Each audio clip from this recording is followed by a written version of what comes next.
రాష్ట్రంలో ధాన్యం కొనుగోళ్లు, తాగునీటి సరఫరాపై CM Revanth Reddy special focus పెట్టారు.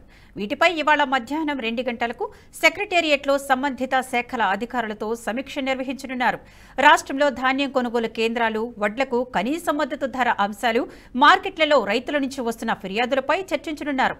ఎండాకాలంలో ప్రజలకు తాగునీటి ఇబ్బందులు తలెత్తకుండా చేపట్టే చర్యలు, తీసుకోవలసిన ప్రత్యామ్నాయాలపై అధికారులకు దిశానిర్దేశం చేయనున్నారు సీఎం రేవంత్ రెడ్డి.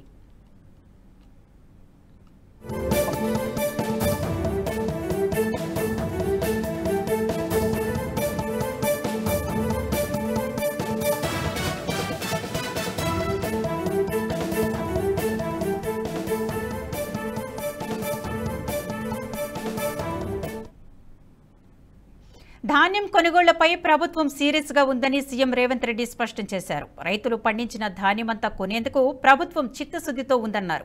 రైతుల కష్టాన్ని మార్కెట్ కమిటీ అధికారులు నీరుగార్చే ప్రయత్నం చేస్తే కఠిన చర్యలు ఉంటాయని హెచ్చరించారు. వ్యాపారులతో కుమ్మకై తక్కువ చేసే ప్రయత్నం చేస్తే సహించేదే లేదన్నారు. రైతులను మోసం చేయడానికి ప్రయత్నించిన వారిపై క్రిమినల్ కేసులు పెడతామని హెచ్చరించారు సీఎం రేవంత్ రెడ్డి.